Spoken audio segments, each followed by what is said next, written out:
little bit about the role of the mission and vision statement for the Office of Racial Equity and Justice. We're not going to do a group breakout session, but we're just going to talk through what we're going to be doing with the focus groups in terms of looking at the mission statement and, you know, revising and thinking about whether it's reflecting.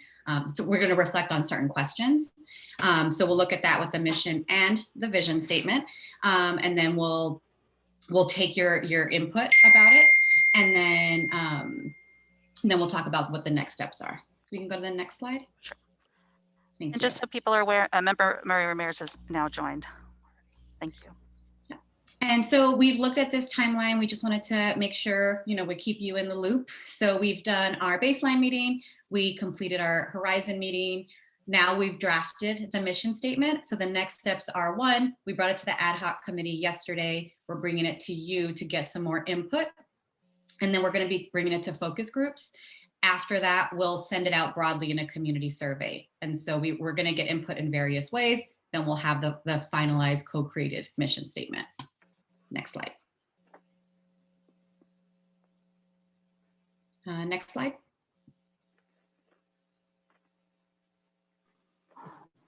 Okay, we're trying to hit the next slide. I know, I've been there. I'm often the person who There we go. Yeah. I get it. So for the baseline meeting, we had 98 confirmed RSVPs. And then for the Horizon meeting, we had the same number of folks RSVP. We had about 65 attend, so from the same group. And we really had a great conversation. The bulk of that meeting was in breakout groups, so we were able to have some small group conversation, which is really helpful feedback that we're going to review in a minute. And so that's the feedback. So just wanted to reiterate, the phrases and statements that we heard and that we heard repeatedly from the community, we tried to implement into the mission statement. So just knowing that once we get to the mission statement, understanding that we were trying to get as many of the commonly used phrases and words into the mission statement. Next slide.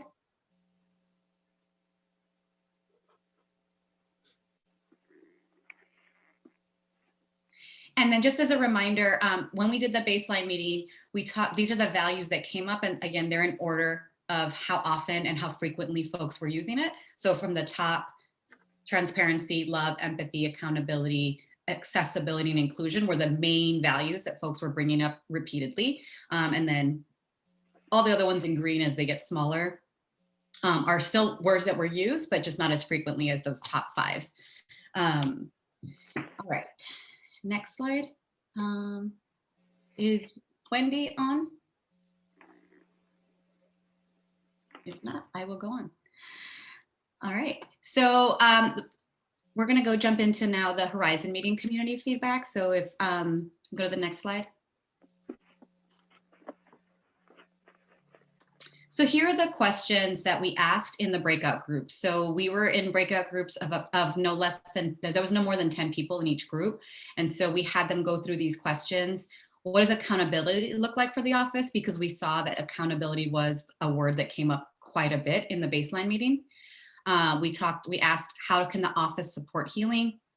And then we went into the mission statement exercise. So what the mission statement exercise was kind of fill in the blank. We said, you know, we had like a sentence stem for them to fill out, like it serves as this for the purpose of, in addition to, just to get people started.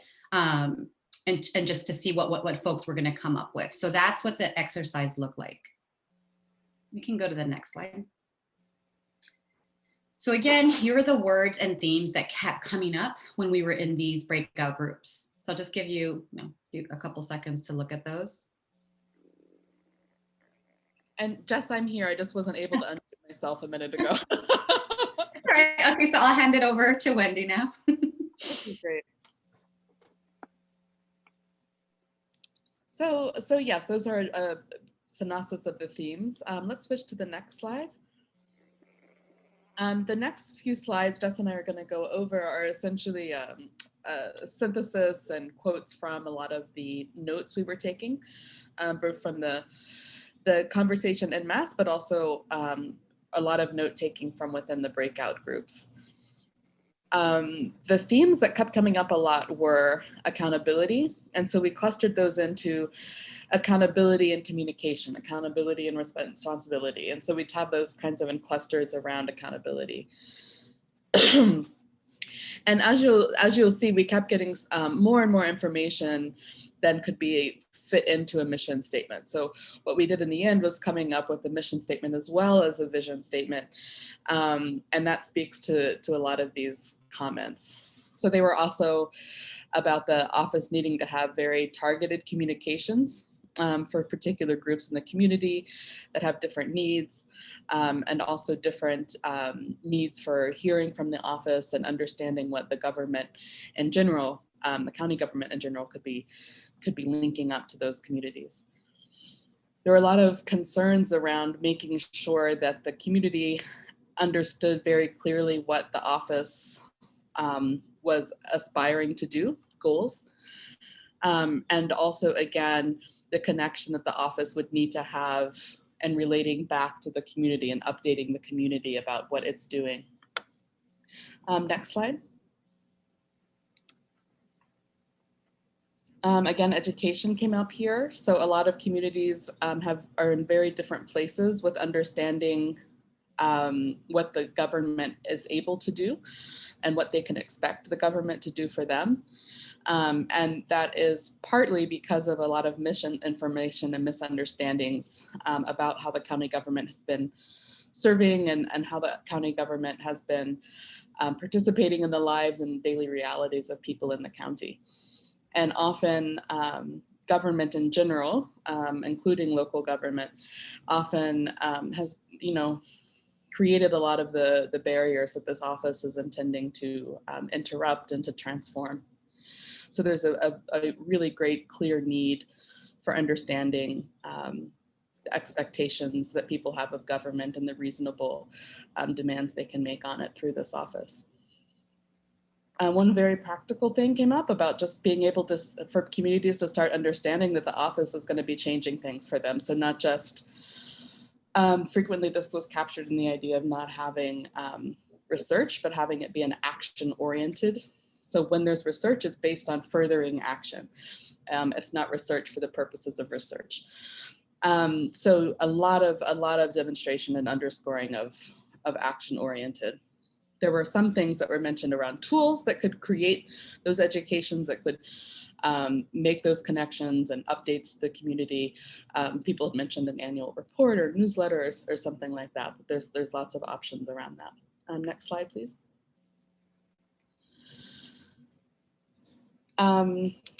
This was a reflection around something we also heard a lot, partially in orienting the office around action and demonstrating that and the realities of living within the county, to think beyond the intentions of an office. And of course, this, I think, spoke directly to the fact that people are expecting more than just a mission statement, so that there's a great eagerness to see action and behavior and the day-to-day steps of the office be moving ahead. And also there was a clear focus on wanting to see outcomes. Again, I think that's related to the idea of it being action-based, as people want to see efforts being made and having those efforts translate into concrete improvements in people's lived realities. So that was something that was constantly brought up and is very important. The community is looking with great aspiration, and in some cases, reasonable reservations about what the office can do and what it will do. So there's a lot of attention that's coming to this office from the very creation of its mission statement and going forward. So a lot of interest in seeing outcomes, not just actions, but also the outcomes of those actions. There was a lot of folks saying that we need to call things by their name. That's a phrase that exactly was said many times, but to call out, to name it, those things came up very routinely and regularly. Next slide. So the other component, we talked about accountability came up quite a bit, and the word healing as well. And so just thinking about the process of healing where the harmer needs to apologize and acknowledge, So not just apologize, but also acknowledging and really like reflecting. So that way, you know, the person who, or the people who have been harmed can feel like they can move forward. And so really talking about healing was a big component, and how it's a process, and just thinking about how to frame it as a journey. So when we're healing, it takes a while. We're not just going to move forward. And so knowing to like do a lot of that listening that was mentioned before, you know, a lot of communication, a lot of listening, listening meetings, outreach, things like that. And those are like the markers to support that journey of healing. And we know trust is built over time. And so there's a lack of trust in some cases. And so just taking the time that's necessary to repair the harm that's been done. And so that's how, you know, it's going to take a while before that healing happens. Next slide. And then another big piece was for the office not to be kind of like the complaint place. That is already happening. There are other spots for that to happen. And so that's not the spot. That's not what we want the office to do. And then, you know, going back to that listening piece, people really want to feel heard and supported. And so really just taking the time to listen without defensiveness, just listening to hear what the community needs and wants. Go to the next slide.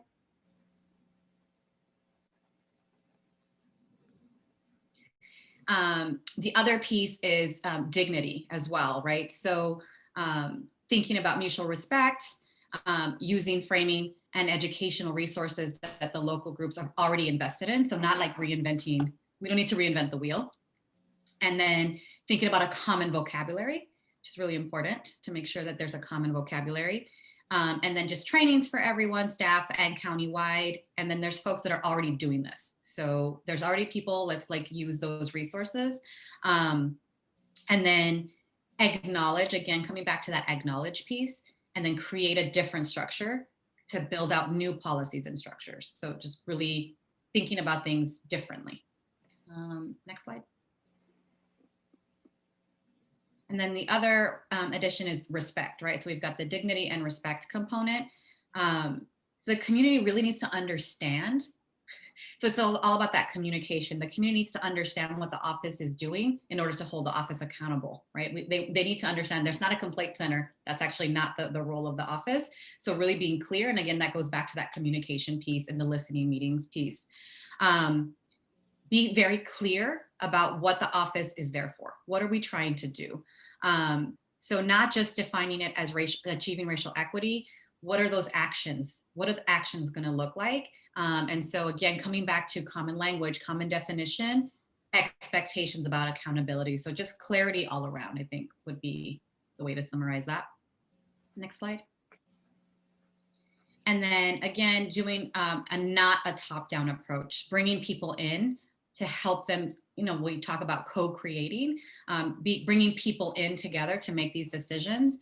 It needs to be just much more inclusive. We've heard that word a ton, even in these meetings. So that word was coming up a lot.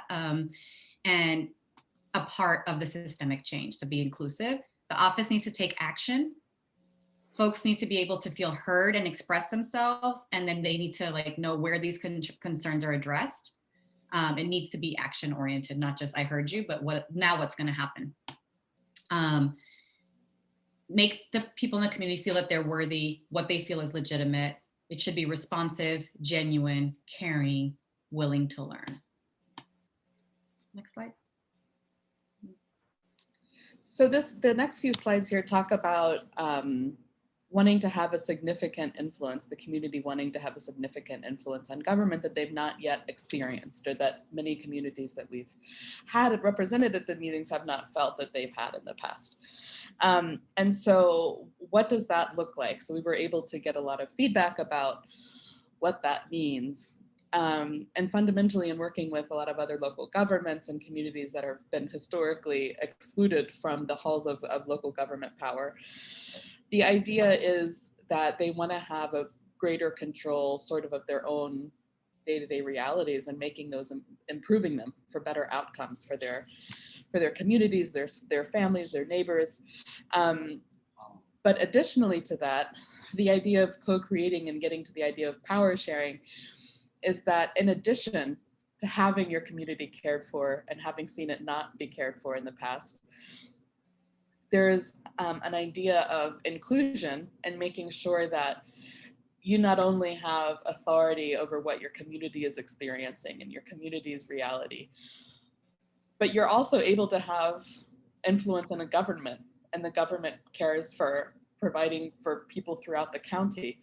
So people that have been marginalized from their own experience with government should actually be having a role in what they do, but they should also be having a role in what the government does at large.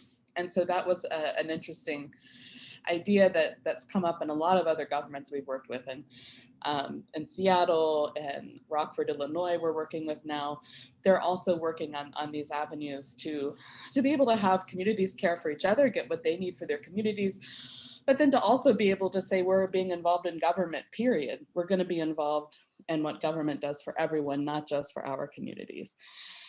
So when we cluster these things under significant influence, that's what we're thinking of by terming it as influence. It's then the ideas of those two different degrees of control and influence.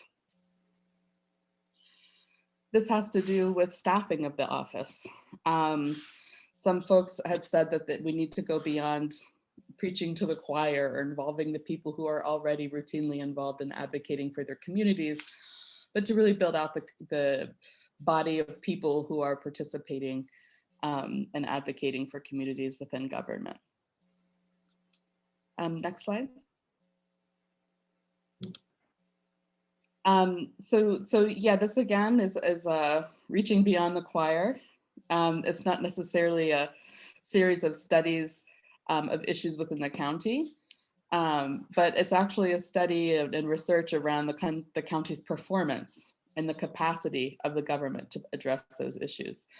So that was a really important discussion we had, where it was clear that people said, we need to have, and this came up last night when we were meeting with your ad hoc members as well, we need better outcomes. So we mentioned that before, that was important.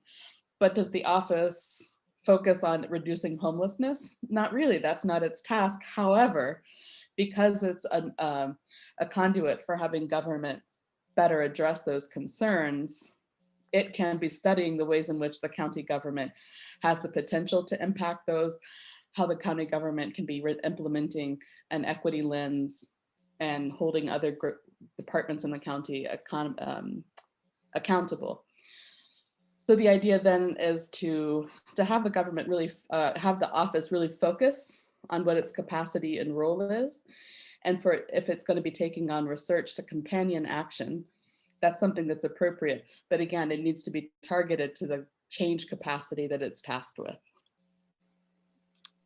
And I think before we jump into this activity, so just to kind of frame for you all, this is kind of what we're going to do with the focus groups, and it's what we did with ad hoc. It took us 2 hours to do this with ad hoc, right? So just want to be clear, we're not going to go through the exact same process. We don't have as much time. And even at the end with the ad hoc, we all didn't feel like it was done, right? So just want to kind of manage your expectations. So we're going to take a look at the mission statement. I'm going to be taking notes on all your comments. So just make sure that you know, even though we're not changing it right there on the slide, I'm taking notes of all the comments that you're making and trying to gather the trends that are coming up, just as we did with the ad hoc group, just as we're going to do with the focus groups. So just wanted to name that for you all so that when you're hearing this, feel free to make your comments. Just know that they're not going to be immediately integrated. And then we're going to go through two different, so we're going to go through a mission statement and a vision statement. And we're going to go through questions, and it might feel like we're not done. And so I just want to be okay. And like, hopefully you understand it's okay. We're not going to be done. Sorry, Wendy, just wanted to jump in. Oh, no, thank you. Yeah. No, that's wise. Thank you. Okay, so let's put up the mission statement first. And I think it's really good practice for us to just take a minute in silence and make sure everyone has a moment to read it. Should I put it in the chat as well, or oh, we can't, well, I guess we could put it in the chat. It's just what's on the slide. Right, if it's on the slide, and if also you could read it for those who have phoned in. Sure. Let me put it in the slide first, or I'm sorry, in the chat first.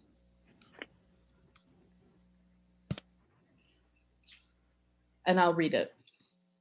San Diego County's Office of Equity and Racial Justice bridges county governments and communities to advocate for equity through the design of bold policies and practices. The office serves to co-create transformative and enduring systemic change in county government. It works to provide meaningful relief to people suffering from the harms of systemic racism and othering.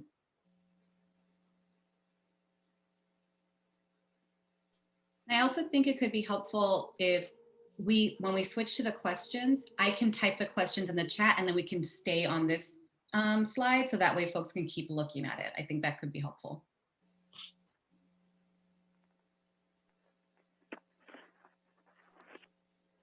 Did you say you're going to start typing things into the chat? Is that okay if I just put the questions that we're looking at into the chat? Are they the same questions that are on the next slide? Yeah. Okay. Yeah. So if we go to the next slide and we look at the questions, I want folks to be able to see both at the same time. I don't know if that's possible. Okay.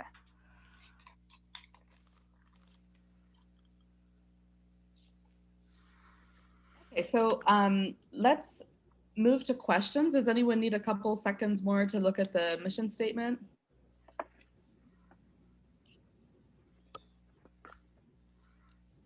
Okay, all right, well, let's go forward with some of the questions then.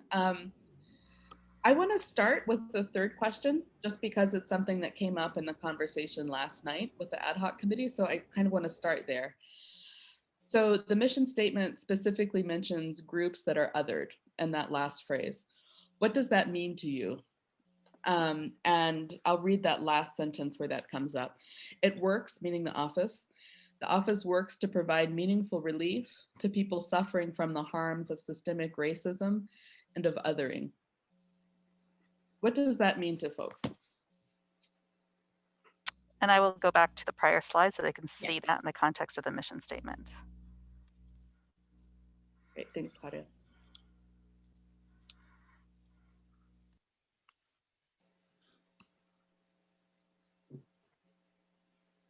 So let me also say, just in the more universal sense of everything in the mission statement, does it seem to suggest that the office is also working to create belonging or inclusion?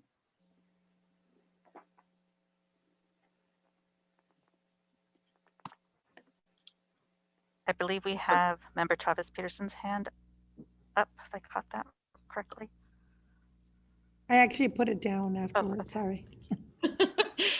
Well, there's not many folks talking, so you've got to talk now. Well, my only question, I mean, I get your question, but I actually had another question, I'm sorry. But the last part of the mission statement in terms of it works to provide meaningful relief to people suffering from the harms of systemic racism and othering. And I'm just wondering, you know, this office doesn't have much of a budget. I'm not sure how much direct service it's going to actually be doing. And it just, when it says meaningful relief, I really, you know, I don't know. I feel like we should have a conversation about this just because I see it as kind of the office that's going to help facilitate, lead, agitate with community for systemic change. So they're not necessarily, maybe I'm overreading it, but like the meaningful relief sounds very service delivery to me. Again, I might be totally off base.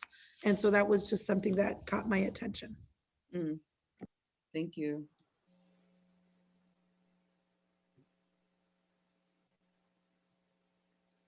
Yeah, that's important. Thanks for bringing that up. We hadn't thought about how that term might be, you know, queuing up in people's mind, service provision.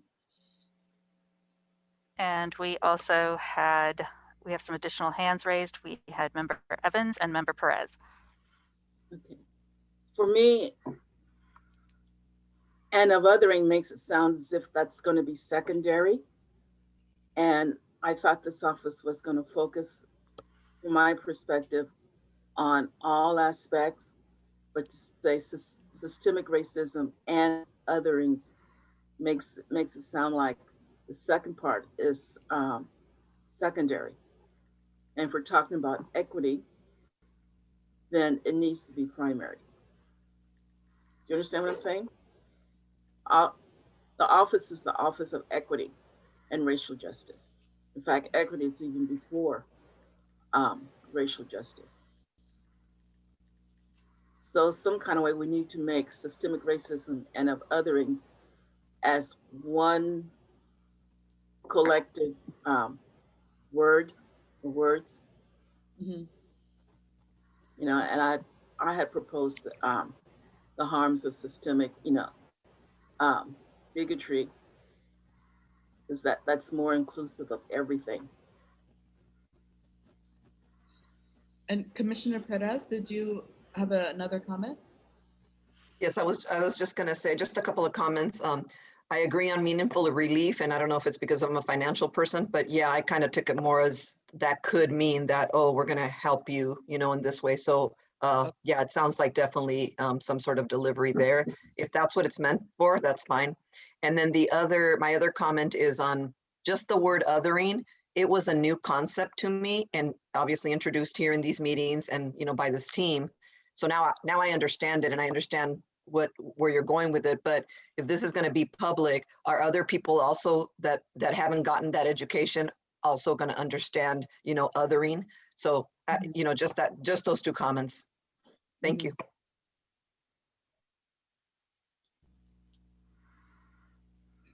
Claudia, are there other hands raised? I haven't been able to pay attention. I don't see any other hands raised at this moment. Okay. Tammy Gillies, Member Gillies raised her hand. Hi, thanks. I was just wondering if the othering part is really related to all protected classes, and is that what we want to say, so that there is equity and inclusion, I would say. So let me say a couple words about why we chose to use that term.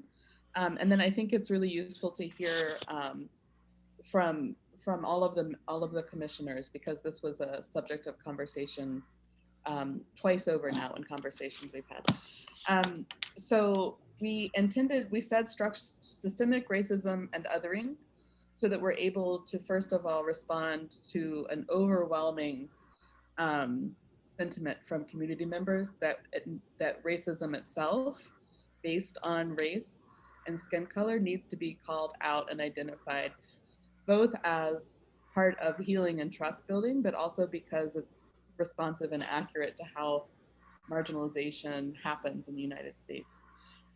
We wanted to also include the fact that I agree with what's just been said here, that this office is something that's also intended to address many types of groups of people who might not feel encompassed when you say racial marginalization or structural racism.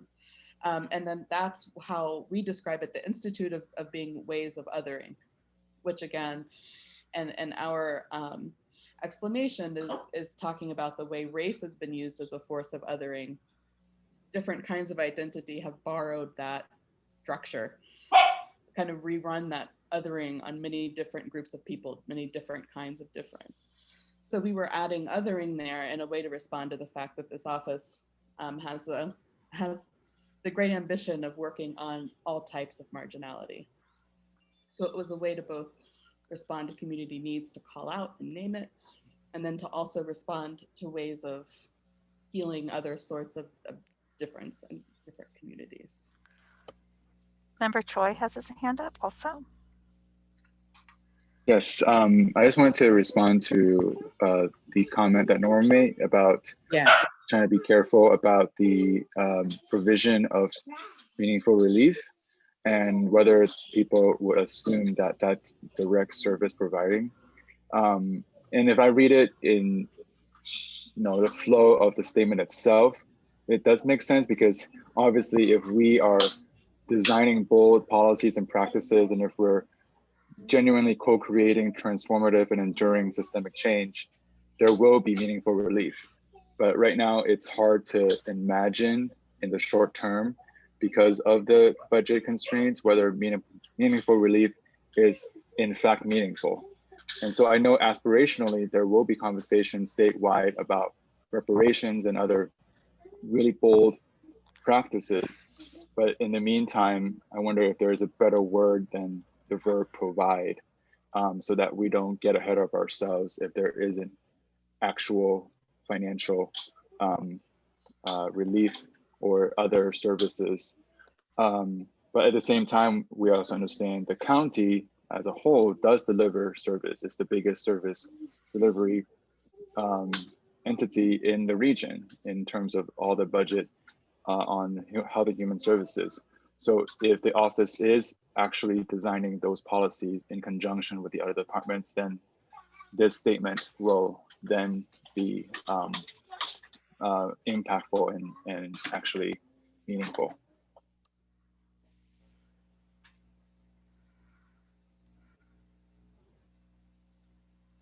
Yeah. Yes, can I, Wendy, can I make a comment here? We have Miss Gina Roberts, who is a member of the ad hoc committee, and I would like to allow her to speak to this the mission statement. We can have her unmuted. She's, as a member of the ad hoc committee, I believe she's still in the attendance section. If we can unmute Member Roberts, because there wasn't any other commission hands up. Okay. Madam Chair. All right, thank you. Denise, if you could unmute ad hoc committee member Roberts. Yes, Gina's unmuted now. Okay. Okay. Hi, everybody. I'm on my phone. I just wanted to be part of the discussion. I didn't have anything particularly to say because I said a lot yesterday. But I just wanted to see if I did have something to say, I'd be able to get in and make a comment. We did have some really, really great discussions yesterday, and Member Choi, who I apologize for mispronouncing his name always, just summarized them very well. So I'll sit here and be quiet and listen, and if I raise my hand again, thanks for listening to me. Thank you, Gina. Madam Chair, I do not see other hands raised at this moment. I wanted to say something in regards to the mission statement. I think Commissioner Norma Chavez Peterson, the language that she's provided, if we can make sure that's in our notes and we visit, again, this whole process, the mission statement is a work in progress. So I appreciate Commissioner Norma Chavez Peterson's comment. So please ensure that we have those in the notes. I think that language resonates, could be definitely appropriate in somewhere in this mission statement as well. I would appreciate if we could figure out another word other than provision or provide to Commissioner Choi's response as well. Yeah, Jess, can you confirm that we've got that recorded? I want to make sure I have so I know her comment was like, what does meaningful relief mean? It sounds like delivery to me. And then I know Choi talked about not using the word provide. So I want to make sure I capture Chair Nash. Is there something else that you want me to make sure I have in that? Was there a specific word that Ms. Chavez Peterson used? I think her whole statement, verbiage, needs to be a part of the notes. So if Commissioner Norma Chavez Peterson could articulate her thoughts again, that would be appreciated. I think that really needs to be included. Yeah, that language needs to be included somewhere in the mission statement. Yeah, I wish I could. I honestly forgot. What I have is that you said this is the office that's going to lead. Wonderful. What I have is that you have this is the office that's going to lead systemic change. Meaningful relief sounds like service delivery. Was there? Yeah, there was something else before I got to the meaningful, right. You know, in terms of how I see the office, which is it's an agent, and I don't know exactly what words. I mean, it's recorded, so we could always go back, because honestly, I was doing a couple other things too, but I think part of it is that, at least how I see it, is that this office, which is a new office inside of county government, is a transformative agent for change within the institution. I think I said it a lot better the first time, but that to me then is a little bit of the context, which I think you say it here. I think it's in the top, but I just wanted to stress that to me, I see it really as a driver for change, as a facilitator for change, and a bridge between county government and community, so that it's not a service delivery model. But again, I'm rambling now, but I'll try to watch this again. This is Andrew Strong. I did capture what you said specifically because I thought it was really good. Yeah. You said facilitate, lead, and agitate with community. I think that was brilliant. Yes. Thank you for taking Andrew. notes, Andrew. Yes. That was really well said. Yeah. Thank you. Thank you. And we do have Vice Chair Arton also with her hand raised. Yeah, thanks, Claudia. I actually think what Norma said kind of covers what I was about to say. But I guess looking at the statement and saying the Office of Equity and Racial Justice breaches county departments and the community to advocate for, I just wanted to say, to me, when I look at that, I'm not really sure about what the role of the community is within this office. And I think that's important for two reasons. Number one, I also do understand this, like the mission statement is very general and like we cannot include like, you know, everything into it. But I think that's like kind of stating like where the community fits in within all of that is really important. Number one, the first thing that's important about it is when this statement goes public, just so the community knows, the community at large knows why, like what their role is within this office. And number two, and I think also equally as important, I think for too long we have had people who advocate on behalf of the community and not along with the community. And I think that kind of needs to end. We need to like advocate with the community and ask what the community needs are rather than like advocate on their behalf. So I just wanted to kind of put that out there. Is there a way we can kind of, I guess, clarify a little bit more, like what is the community's role within this office? That's a good point. And we have member Elliot Santos with her hand raised. Good morning. I just wanted to also express when you were talking about the public and how they perceive what goes on in county government or a lack of education about that, we do need to make sure that the mission statement is easily understandable. And when we translate it, how is it going to translate? And I do think it needs the word maybe inclusive, bold policies, because as a Native American person, I can tell you that we are always an afterthought. We are always left out. Being such a tiny percent of the population, I think if some of my people saw this, their first reaction would be, well, there's no place for us. That doesn't include us. We're the tiniest population. We're always the last to get served. People don't even know that we still exist. So I think this mission statement needs to be able to express to everyone that it includes all. And no matter what size the population is. And so, and also I do worry about how it translates and just that everybody understands, because if we're having difficulty understanding some of the terminology, then I can only imagine the general public who's not always working with this. Thank you. So if there's no additional questions at this time, I think it's a good time to switch to the vision statement. We did have two real quick. Member Choi, I believe, had his hand up, and member Robert, ad hoc committee member Roberts. Yes, just want to quickly echo what Angela said about translation and inclusiveness, and also back up what Warsan said about being clear about the role of the community.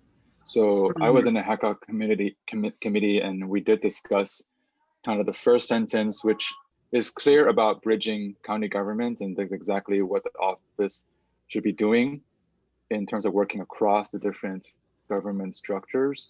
But then the second sentence in co-creation, I love that term, and it's something that I've been introduced to through this process, and I think we're modeling that as we speak when we are gathering input and really inviting the community into this process.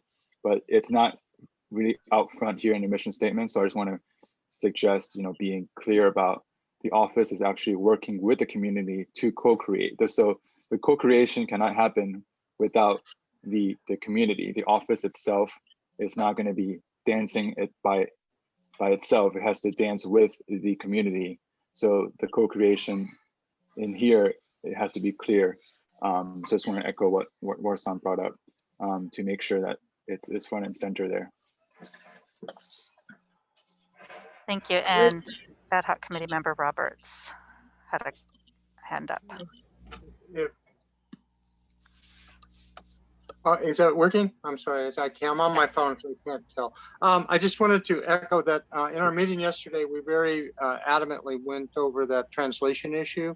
And that was our biggest problem with the word othering, was how would that be perceived or understood, especially in multiple languages. And everybody else has pretty much covered what I was going to say. So thank you. And I just saw Member Evans' hand up.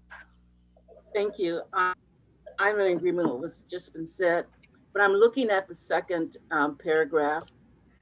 If that became the first paragraph, you know, the Santa Ana County Office of Equity and Racial Justice serves to co-create transformation, et cetera, and then have the first paragraph be the second.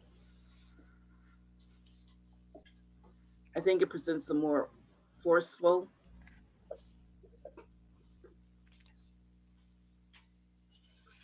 I don't know. I'd like someone else to say yay or nay, but basically, it gets to the point on what we're all about. In fact, that second paragraph could just be the whole mission statement from my perspective. Thank you. And we have Member Stefan by her designee, Ms. Apodagui. Thank you, Claudia. I agree with Member Chavez-Peterson and Member Troy.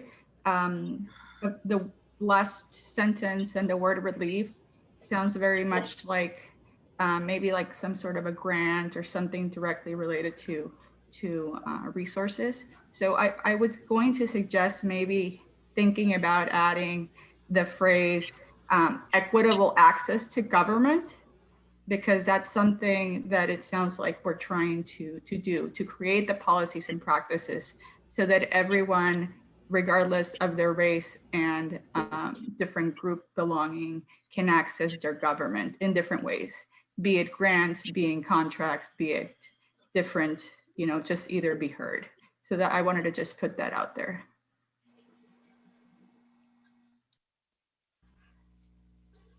And that concludes the raised hands. If you wanted to move to the vision statement, Jess.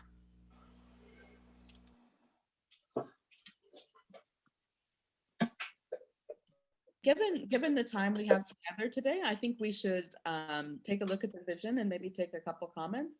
But then I want to definitely invite you all to follow up with any feedback about the mission or vision over email. And you all have Jess's email in order to give any comments that way, because we aren't going to be able to have as much time to discuss mission. I'm sorry, to discuss the vision statement. So I'll put the vision statement in the chat, and I'll also read it. And then, of course, it's on the slides you have for today's meeting. Jess, would you like to read it? My dog is objecting at the moment. I'm going to go put her out. No problem. So realizing the goal of creating government structures of justice and dignity, the office will focus on targeted outreach to and participation from the county's communities whose power and strength have been historically distanced from county government. The office will be a channel for aligning diverse community interests to influence internal government functions. The office will create accessible strategies for healing between county government and its residents to set an example of leadership and accountability. The office employs 4 core strategies: creating and implementing measures of how its mission is being impactful across county government departments, routine outcomes-oriented assessment measures of its activity and practices reported to the community, prioritize an action-oriented agenda and research directed to internal government functions for the purpose of government accountability, Prioritize the co-creation of strategies to create trust and healing between and within the government and its residents.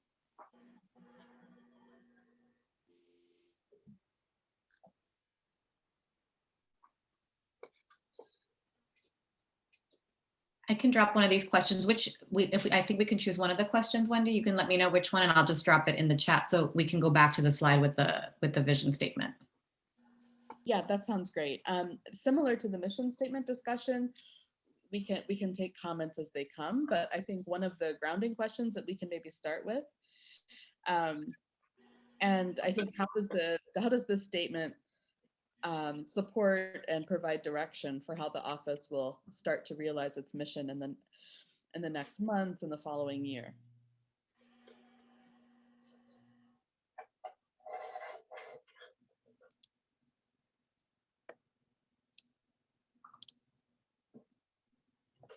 I do not see any hands raised at the moment. I think people are reading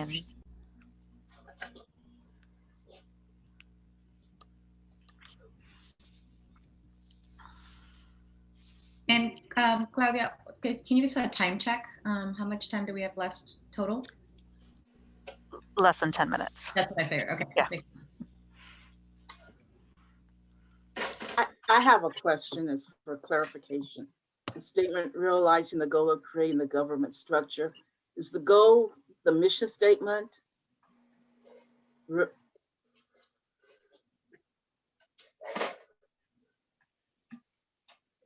Well, the way we've thought about the distinction between the mission and vision statement is that the mission statement talks about the what and the general aspirations. The vision statement starts to answer the question of how. Okay, but as a civilian, shouldn't a little bit more be added to that, or the objective?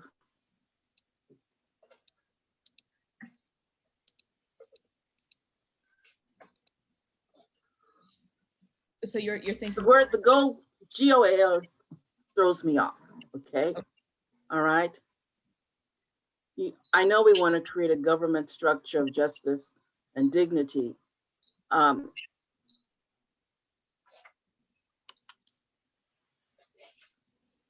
we just, kind of eliminate that, realizing the goal, and just be more, I guess,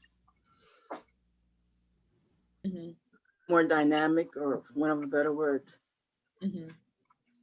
Goal to me always seems like something way out there in the future, a goal, objective, at least there's a date involved, but goal means something that's, like I think I've said before, all you're doing is there's a bar out there and the bar is going to be pushed forward. So you're going to be striving for that, to reach that bar, and it doesn't ever materialize. We want to create a government structure of justice and dignity. So can we just say that?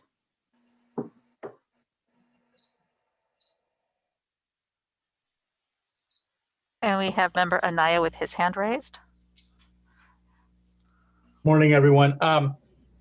In the world that I'm in, and in communications, sometimes less is more, right? And I'm struggling with that first paragraph as well a little bit. And I get what we were trying to do, or what we're trying to infuse a lot of the comments that were made by these groups, so that we're inclusive of those things, such as like the comment about dignity, how we wanted to make sure that flows into it. But I really think the first paragraph is about, in order to meet the mission of this office, like, you don't have to say that whole first paragraph, because the what is, or what we're trying to accomplish here, is meet the mission. So in order to meet the mission, we are doing the following things, or it's our vision to do, our vision is supposed to support that mission. So I almost feel like we're writing with this first paragraph, like we're almost writing two different missions. And then it gets into the vision, right? But I really feel that first paragraph is a whole nother mission, or just restating our mission again, where we could just easily say, to support our mission, we created the following vision, or something along those lines. Thank you. And we have member Arton, Vice Chair Arton with her hand raised. Yeah, thanks, Claudia. I would add two other things, mainly focused on the 4 core strategies. First one is something that both Sam and I said earlier, which is being more specific about the co-creation portion of it. And honestly, I think the more explicit we are with that, like saying co-creation with the community, I think the better. That way the community knows like there's, again, a space for them here. And the other thing that I would say is specifically specific to the first 2 bullet points under the core strategies is around like, you know, measurements, assessment, and so on and so forth. Something that I learned in working with both the community in community organizations and also like the county, I think a lot of times we can be very like number focused, like how many people did we serve, how many people did this reach. But I think what is equally and if not even more important is like building trust and like creating space for people and like being intentional about our outreach. For example, you can serve 15, like, you know, like I say 500 people, but if they think that this is only a one-time service and you don't build that trust, you don't build that relationship, then they're probably not going to really come back, right? Or like it's going to be harder to like maintain that relationship. First is like you can serve 200 people, but as long as they feel like they're like, you know, this is a trusted space, a place that they can reach out to, there's that relationship and intentional outreach, then I feel like that to me is better. Because slowly, like you are able to build that relationship with the community. So if somehow we can add that into the core values rather than it just being so much about measurements and, you know, assessment and data, that's the only thing that I would add. Thank you. And Member Evans' hand is up.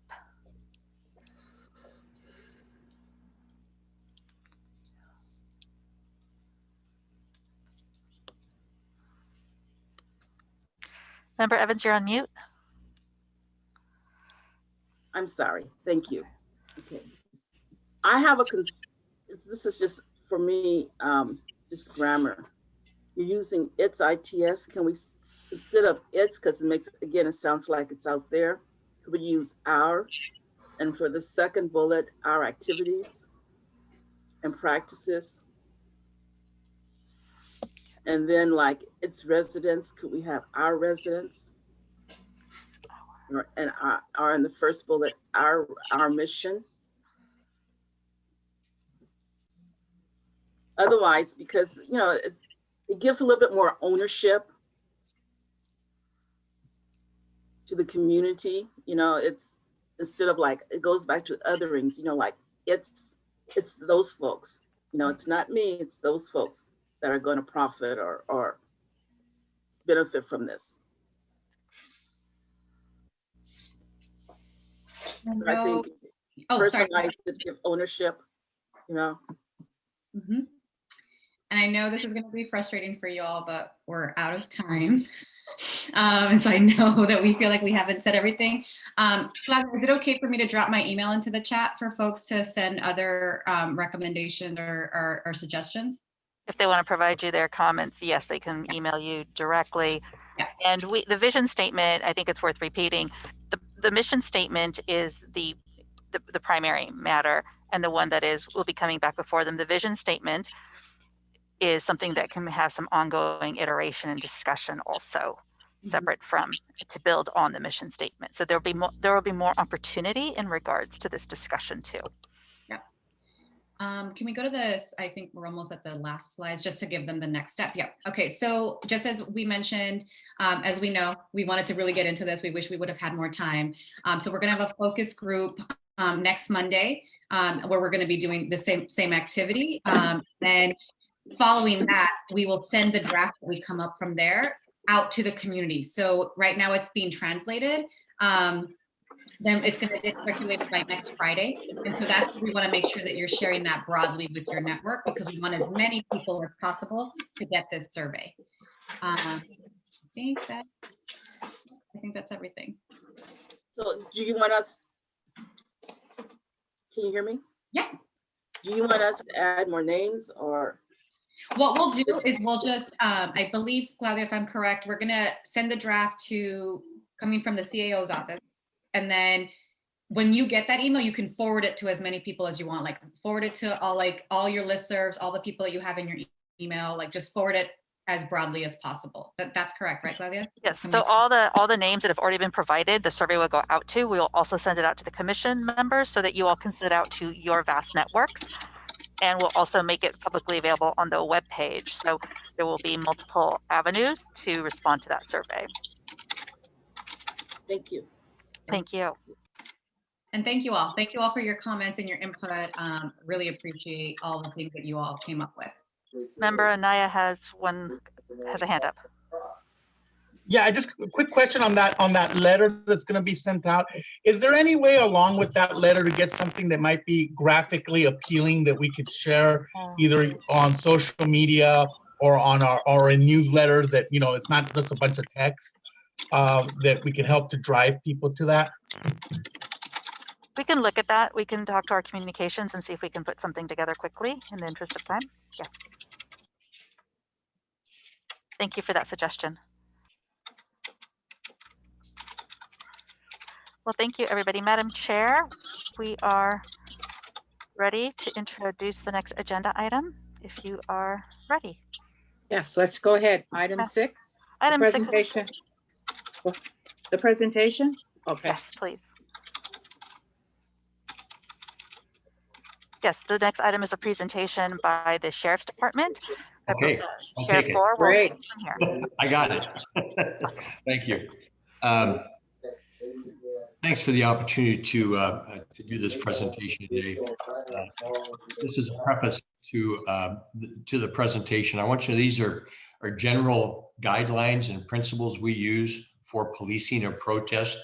And I think we've all been around long enough to realize that these are always dynamic situations impacted by the size of the crowd, the changing nature of the crowd, other law enforcement activities that might be going on at the same time as a protest. So the presentation, like I say, will be general principles, what we try to do to prepare and staff and one of these protests so that everybody has their opportunity to express their First Amendment rights in a safe environment. What I'm going to do is turn this over to Assistant Sheriff of our Law Enforcement Services Bureau, Kelly Martinez. We have 3 main service bureaus in the Sheriff's Department. Our Law Enforcement Service Bureau, which handles policing for all unincorporated San Diego County, and 9 incorporated cities that contract with the Sheriff's Department for police services. We have an assistant sheriff in charge of our Detention Services Bureau, and we have an assistant sheriff in charge of our Court Services and Human Relations Bureau. Kelly runs all of our law enforcement operations, and as of this Friday, you might have already seen a news release we did.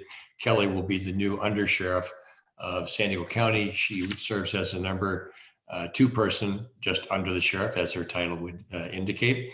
And she runs will be running the day-to-day operations of the Sheriff's Department. So Kelly's been with the Sheriff's Department, I think, about 35 years, extensive experience in law enforcement and community outreach. So it gives me a great deal of pleasure to have Kelly do this presentation, and we'll open it up for any questions from the commission members. So Kelly, go ahead and take it.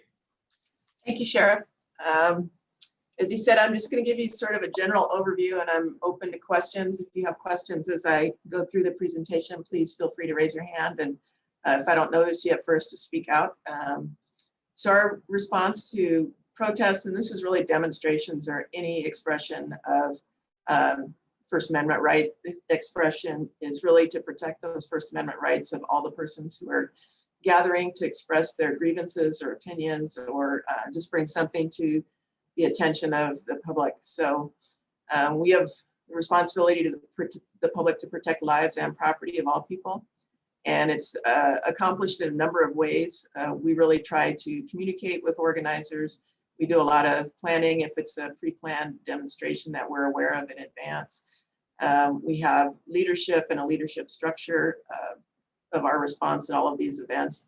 And we really strive for fair and impartial enforcement of all laws, not singling out any group or individual. We base our response on a number of factors, as the sheriff was saying, and I was saying. If we know about the event in advance, sometimes we know who's organized the event, what their past history is with these types of events, if there's going to be an expectation of problems, or if there'll be counter demonstrators who have an opposing opinion. If it's not pre-planned, if it's a pop-up event, we would have to respond to that as needs of the public safety arise. So next slide, please. So if the demonstration or the protest or rally is announced, and we have a number of these, this is our county administration center. It's probably one of the most popular places for people to gather and express their opinions. So we have a number of activities here. So we do some advanced planning for those, advanced preparation. This falls under our Court Services Bureau, this particular site. So it's the same group of deputies and leadership that respond to these routinely, and they handle just this particular site. As far as protests, they might respond to protests in other parts of the county, but those are primarily handled by other stations or other law enforcement in our jurisdiction. So we try always to communicate with an organizer in advance if we know about the demonstration. Of course, some organizers are not interested or willing to speak with us in advance, and that's understandable in some cases. They don't want their protests to be guided or led by a law enforcement entity, which is completely understandable. However, it's very helpful for us if we can talk to those organizers in advance and know what their route's going to be, so that we can ensure their safety and the safety of the public as they might walk through streets, and we might need to do some traffic control or other guidance, or if there's counter protesters expected, we want to keep the groups separated so that we can help ensure everybody's safety. Next slide, please. So these, an event can take a lot of forms, and a lot of that really is up to the people who are involved in the event. There's everything, as you can imagine, from the Women's March, which was held a couple of years ago downtown, and that was thousands of people, to some of the pop-up protests, the activity that happened in La Mesa last May, and then some of the events with Defendi's County and the Black Lives Matters groups in Santee. So we have to respond, you know, as we see things happening. We've learned a lot in the last year, and I think a lot of the people who are organizing demonstrations have learned a lot how to keep people safe. Our response in May at La Mesa was probably really different than something you would see today. As we've learned and adapted to best practices or better practices, we're constantly learning, but I think that we do things based on some evidence now and some facts related to the event versus more of a reaction. So next slide, please. So some examples of our response: we have to, we ask that individuals stay out of the roadways for their safety or safety of others. If it's pre-planned and worked through, like San Diego Police Department has a number of these that walk through the city streets, and they help with traffic control for those events as people continue to move. They're not blocking roadways. We want to have a safe environment for the protesters or counter protesters. We don't want to have potential conflict. As I said earlier, we try to keep groups separated. That's not always possible depending on who's involved. And then we try to quickly address agitators or people who get involved in criminal activity. That's also not always possible, merely because of crowd size or the number of deputies that are there, or some other things that are going on. But the sooner that we can engage with an agitator and remove people who are committing criminal acts from a crowd, the better it is for everyone involved. So next slide, please. So we make decisions during the event if we need to write a citation, make an arrest, or declare an unlawful protest. If someone's safety is impacted, that will help guide those decisions if a crime's being committed.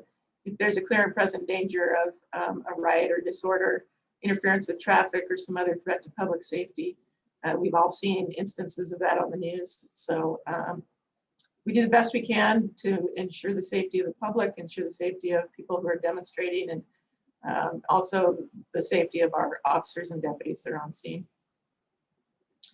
So for people who are actively engaged in an activity or an event, they should always, sort of keep your wits about you, look around, see what other people are doing. The best way to remain safe in those instances is not to rely on the law enforcement or the deputies to protect you, but, sort of protect yourself, move away from something that looks like it's getting a little bit out of hand or out of control. Bring the attention to the deputies or officers in the area as well. That's always helpful.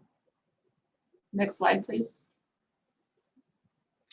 So if you believe your rights are being violated during an event, you can write down everything you remember, including the date, time, and location of what happened. If you need to, you can capture the name or identification number of the deputy that's there. You can get in contact information of other people who are at the demonstration so that they can be contacted later as witnesses. You can take photographs, not only of any injuries to yourself, but to any other people around you, or everybody's got a cell phone. We see video all the time of deputies or law enforcement that you believe have wrongly, violated your rights. You can write a written complaint to our Internal Affairs Division, or the Clerk Board, the Citizen Law Enforcement Review Board will look at those. And then also the State Attorney General's Office will take the complaint. Next slide. Thank you. So when is an unlawful assembly declared? And are both protesters and counter-protesters required to disperse? So yes, everyone's required to disperse if that order is given. And we use aerial support, megaphones, and long-range acoustical devices. And they will let people know where to go and what's the safe route to exit. And we'll ensure that there is a safe route of exit before we declare an unlawful assembly. Next slide. So can I bring a knife, pepper spray, or weapon to a protest? People do this. It's not recommended. Sometimes we see that, some of the people in East County have carried unloaded firearms and things like that. It's not safe, it's not recommended, and it distresses everybody that's there at the scene. So next slide.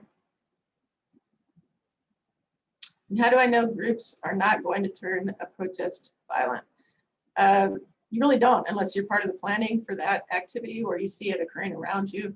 As far as us, we do the best we can to conduct threat assessments. We manage the event to keep everyone as safe as possible. It is difficult to predict event behavior. We can watch crowd behavior and see when it's starting to shift. Sometimes, like I said, we can tell in advance because we are aware of the group or some of the individuals that are attending to disrupt the activity. So as I said before, if you're participating in an event and you and your group are peaceful and you're planning to just safely express your opinions or your thoughts, just keep your wits about you.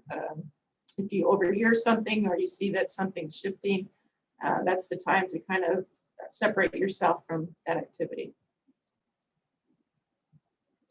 So why am I asked to file a report at a station versus on site at the protest? So every event's different. We don't have staff there that can stop what they're doing and take reports. It's best to take as many notes and be the best witness you can, and then go to a station or call our communications center in order to report what occurred. And then you can, obviously, if it's an injury or you need medical care, you should seek that immediately, go to the hospital or paramedics. If deputies see someone injured, they're going to do everything they can to take care of that person on the scene, at the scene. But if you leave the location for your own safety, seek treatment and then file a police report. So I was called a racial slur. Why didn't the deputy do anything? Despite the behavior being distasteful and offensive, it's also their First Amendment right to make those comments. So it may not qualify as a hate crime. It just depends on the circumstances and what else they're doing at the time when they make that racial comment. So why do deputies fist bump one protest group versus another? So this is really an unfortunate optic for us. We wish it didn't happen. I'll tell you, as I said before, we're learning as we go along. The events in La Mesa were traumatic not only to the people that participated in those demonstrations and events, but it was traumatic for our deputies. They stood on those lines between protesters and property they were trying to protect or other people they were trying to protect. And for hours, they were subject to rocks and things being thrown at them, just horrendous verbal abuse. And so the next few events they went to, they equated the La Mesa rioters to some of the other protesters that they saw or the demonstrators that they saw. And so we're learning as we go along. We're encouraging deputies not to show any kind of bias towards one side or another. I think we're doing much better now than we were last year. But when people are friendly to us, and most events, like I said, really are just citizens expressing their opinions in a lawful way. And I think deputies, I've seen a number of our deputies being very, friendly with all groups in all different events, depending upon the event and what's going on. So why don't we enforce the public health order mask ordinance? We do, but in an event, a demonstration event, it's really not a time when we can take that on. If you're talking about 100 or 200 or 500 people, for deputies to stop what they're doing, stop paying attention to the crowd in order to single people out, to in fact enforce a mask ordinance is not really reasonable. So we don't do that. Kind of have to pick our priorities in those circumstances. So does anyone have any questions or thoughts or comments about that? George. Yes, I have a question. I understand that the ADL took you to Israel in September 2019 for about 8 days. I would like to know that after 35 years on the job, what extra did you learn about the oppression and suppression of people, especially the Palestinian people? George, I'll tell you, I didn't learn any of that. While I was there, I was very impressed with all of the different people that we met in Israel. The Palestinian police were some of the most professional I've ever met. And we really just discussed the same things law enforcement deals with anywhere in the world. And a lot of it was community relationships and the distrust between, some of the Israelis and the Palestinians and even the Arab villages that we went to. So for me, it was eye-opening. It showed me, part of the world I didn't know and a lot of people that I'd never met. And I think I left with a better understanding and a lot more empathy after going on that trip. But thank you for your question. Anyone else? Oh, there's got to be more questions than that. I was, I hope if nothing else, we got the point across that ideally we have a lot of intelligence prior to a demonstration. We've had an opportunity to talk to both sides, to find out their intentions, and where there's been problems in the past, like the first May 3rd demonstration in La Mesa, where we didn't have enough resources. Question out there. Excuse me. Someone please mute your phone. Okay. Thank you. Maybe that was a response to our presentation. I'm not sure. Ideally, we have intelligence and enough information to have the proper staffing there. There's been occasions, like I said, in La Mesa, where we didn't. Subsequent demonstrations, we did, especially when it came to counter demonstrations. And our role became basically trying to keep the two sides separated. I can think of one occasion down on at the County Administrative Center that our former board member has talked about on numerous occasions, where we had weekly demonstrations on the west side of the building by the Stop the Steal people, and on the east side of the County Administrative Center, we had weekly demonstrations, no kids in cages, and 99% of the time there had been no issues. And then one particular Saturday, the two groups engaged rather loudly and verbally, which is unfortunate. And I understand the concern of a lot of people involved. It would have been, if we'd anticipated that, or there'd been prior problems, maybe would have had more manpower there. But again, we're walking that fine line between protecting people's First Amendment rights to say, sadly, very hateful things sometimes, and protecting their right to do that. I can think of another case up in Poway. I did about a 40-minute NPR interview about a demonstration in Poway where, to be quite honest, I would have liked to add more manpower there. It was a demonstration, Black Lives Matter, and then unexpectedly, the Defend East County people showed up and it became a very loud and boisterous demonstration.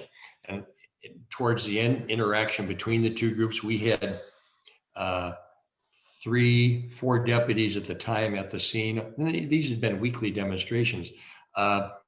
Sadly, there was 3 other higher calls, priority calls for service that grew away. So other deputies.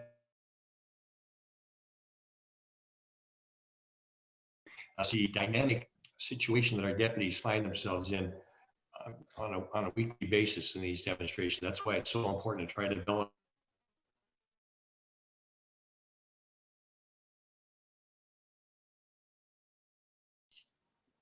It looks like the mom has a question. And I do too. Okay. Thank you. And I see Samuel. These are our guidelines for the Sheriff's Department. I can guarantee you that San Diego Police Department has very similar guidelines and for countywide protocol. Go ahead. Mom Taha. Yes.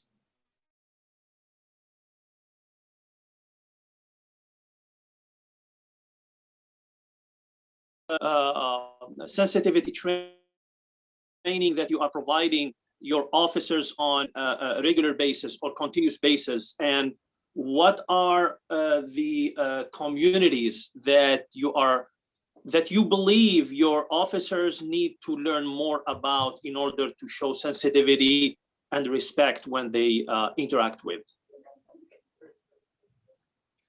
Kelly, you want to talk about the training? Yeah, so we do have some training. I think we could use more. And I think we've spoken, I know it's been a while since we met, the sheriff and you and I met, but I think certainly most of our communities, Nadia can probably address some of the training that she's been doing recently. We've been working a lot with our migrant communities in both North County and Spring Valley area. Do you have some thoughts in particular, some recommendations, or? We've done region-wide training for our mobile field force for dealing with large protests and demonstrations, just to better coordinate and approach these issues on a regional issue, because the big ones we all work together and collaborate. And so we had I was down there for a very large exercise probably about 3-4 months ago, just to try to coordinate our response to these, and again, ensuring protection for all the people involved. I can add, Iman Taha. Hello, everybody. I'm Nadia Bindrup, Community Inclusion Director for the Sheriff's Department. And granted, with us all experiencing COVID, we took last year, in terms of training, our cultural sensitivity and bias training went virtual. So that was something we had to integrate in a virtual computerized platform, but we tend to do, whether it's through the academy or in person through ongoing community-based trainings, ideally it would happen on an annual basis. I know with our detentions, we focus on LGBTQ training in partnership with SC Pride and the San Diego History Center for their exhibition on the historical LGBT experiences, and they adapted that into one focus on our detentions team. We were hoping to integrate our law enforcement angle, but then COVID hit, so that was put on the back burner. But then we also partner with our community leaders. So like, for instance, transgender youth met with our juvenile services division and our school resource officers and provided training on the experiences and struggles that some of our transgender youth experience. And so I'm appreciative of you, Iman Taha. You provided us a Ramadan and a Muslim cultural competency one-pager. Those are always beneficial because it kind of spans the reach, especially for a broad service area and stations for our deputy sheriffs. Those one-pagers are helpful, and we do a lot of training bulletins in that vein. And we also had one for our Jewish community. After the Bod incident, there was a lot of cultural nuances associated with that response. So we worked with some of our Jewish community leaders to help convey that messaging. But right now, we just partnered and concluded a Academia Alguacil with the San Diego County Office of Ed Migrant Student Program, in which we did a 5-week session where we provided law enforcement services and programming information sharing. However, they in turn provide us a lot of dialogue and community impacts and needs in terms of demystification and clarifying. And so those are mutually beneficial programming that we really glean from that open dialogue. So it's ongoing. And so each year it's really nothing set in stone, but I'll stop there. But we're always continued for these collaborative training sessions. Did that answer your question, Imam? Yes, thank you. Okay, and I think Samuel, you had your hand up.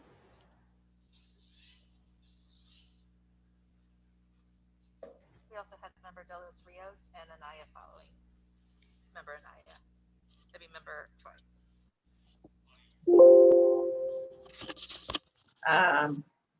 I don't know if Samuel's speaking. Eleanor, did you have your hand raised? We had member De Los Rios and Anaya also.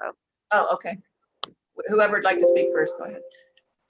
Yes, first of all, thank you for that presentation, Sheriff Gore. And some of the answers were already provided in regards to the training. I appreciate that there is training from outside groups that are expert in several of these fields, especially the cultural sensitivity. That's important for me. I just had a general question. When you have two groups that are opposite sides, what is the process? How do you control that? The dynamic, I know there's certain parameters that you can do as a law enforcement, but can you walk us through a certain situation, Sheriff, please?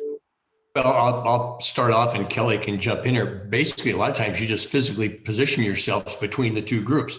I can think of a demonstration in La Mesa where Black Lives Matter started going into the neighborhoods, and law enforcement was just kind of, escorting them, if you would, through the neighborhoods. They came back around the city hall, and Defend East County, large group was there. And we actually, we had additional resources, and we just literally put ourselves between the two groups to avoid any physical confrontation and let them shout at each other, basically. Sometimes it comes. Yeah, I think if we know ahead of time there's going to be opposing groups, we can put up some sort of barrier, set separate, places where each can protest peacefully, and that seems to work well. If someone shows up unexpectedly that's an opposing group, as the sheriff said, we oftentimes have to use our own bodies to stand between the groups, which isn't ideal, and it is, as you might understand, but we do the best we can to protect the public, and allow both sides to protest peacefully. So. If you recall down at the border when the prototypes of the border wall were being constructed on the Mexican border, and they had we were anticipating and received pretty large demonstrations in that area, and we came up, we had advance notice. We put a certain area where the demonstration could take place. We did some county-wide orders that was restrict the type of equipment they could bring into the area. They couldn't have any flagpoles, couldn't have any banners on poles, that anything could be used for a weapon. But those are very rare occurrences. Generally, we're addressing these kind of on the fly, something that pops up organically right at the last minute.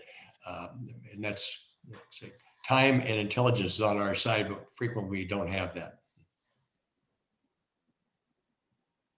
Sorry, I was the one with the baby earlier, prematurely unmuted myself, so I apologize.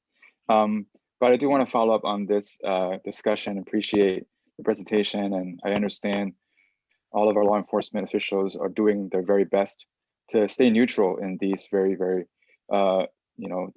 tension-filled times and situations.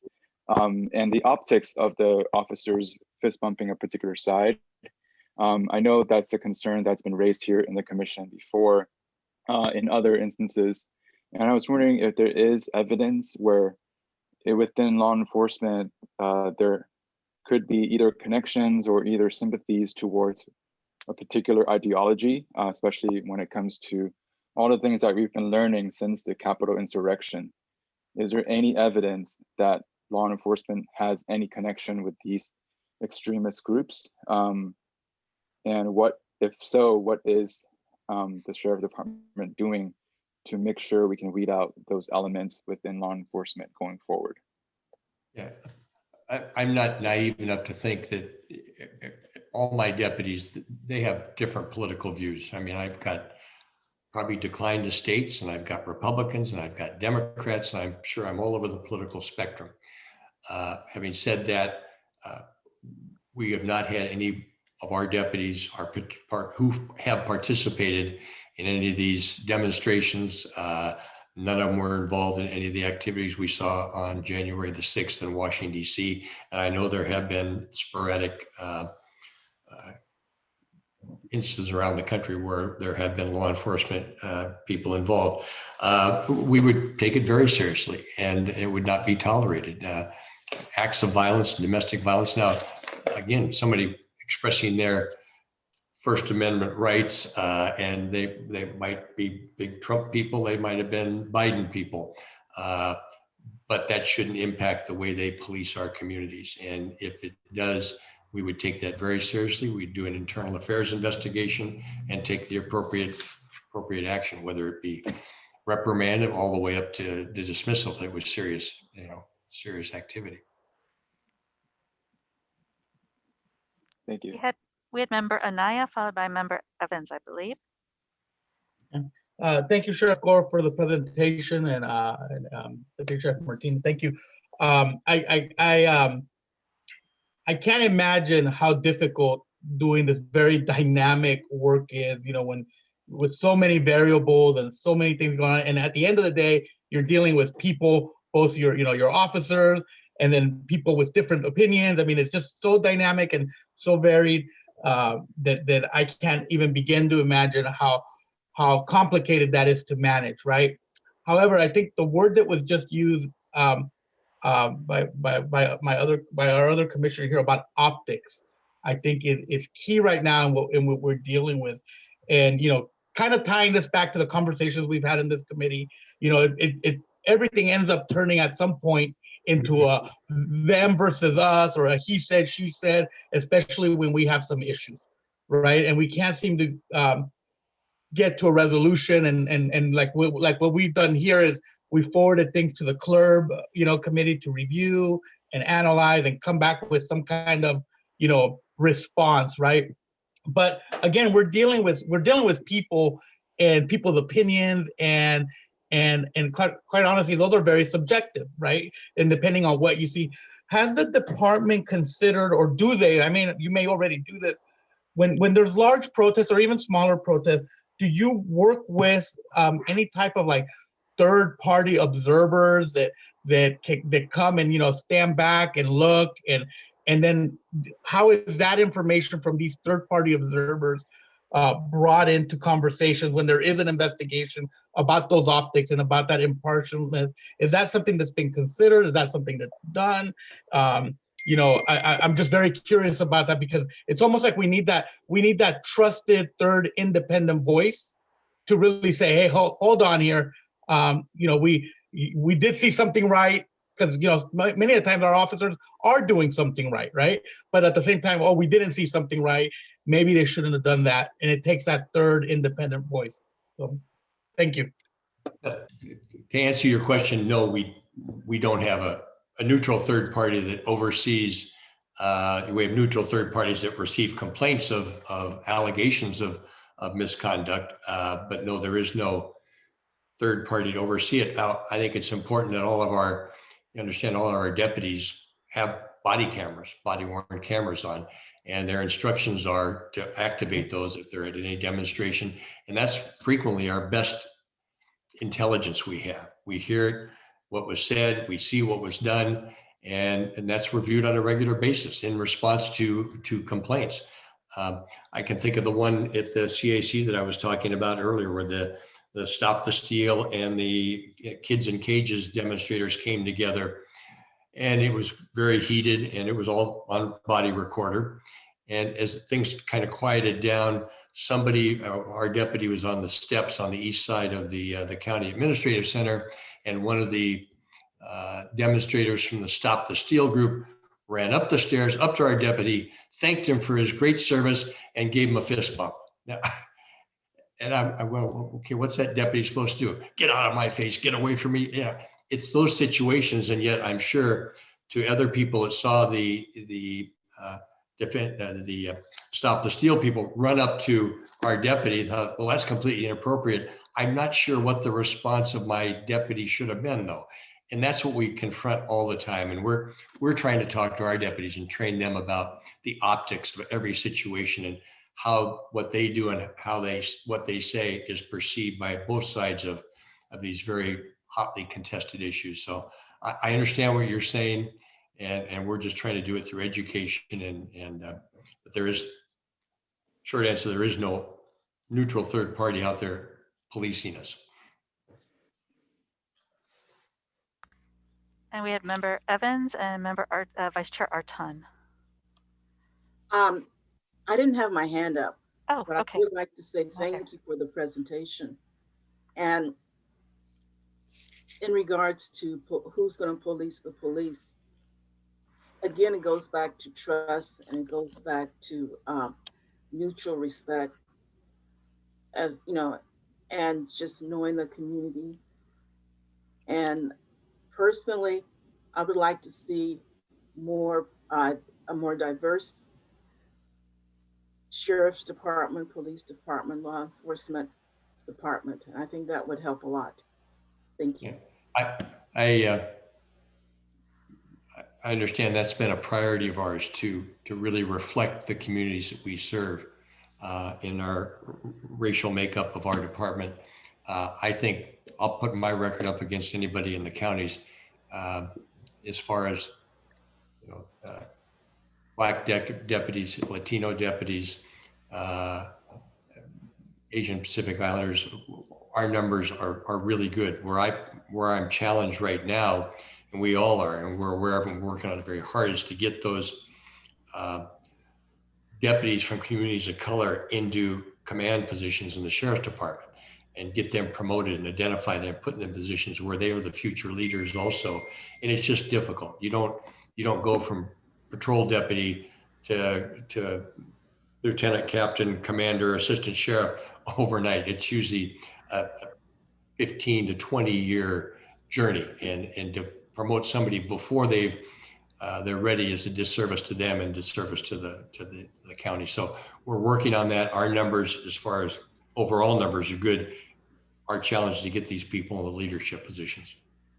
I would just like to have them as patrol people. I don't think I've ever seen a Black sheriff, and I grew up in San Diego, and I've lived in the county part as well as the city part.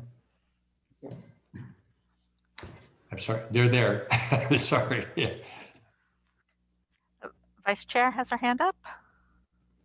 Yeah, thanks, Claudia, and thank you so much for the presentation. I don't have a question specifically particular to the presentation, but we previously got a presentation from CLERB, and something that came out during that conversation and also a few weeks ago was if CLERB believes there was like an officer misconduct, then who investigates those officers? Is there an internal investigation by the sheriff's department, or is there an external investigation? And if it is an internal one, is there like a plan to change that in the future? We do our own internal investigations. What's unique about CLERB and what the city of San Diego is going to is CLERB has their own investigators. They have subpoena powers. So they do an independent investigation. Like I say, that's what the San Diego just voted in last year. We've been doing it for 30 years in the county. And in fact, just last year, they expanded the jurisdiction of CLERB. They've added things that they can look into as far as the sheriff's department and probation. So yeah, that's an independent investigation they do with subpoena power. Thank you. I do have a follow-up.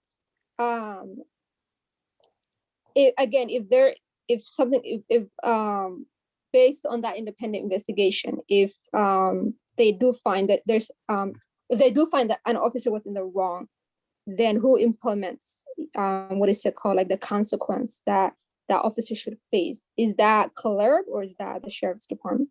That's the sheriff's department. They may make recommendations to me, but the final authority on discipline is with the sheriff's department, and their findings are all made public also.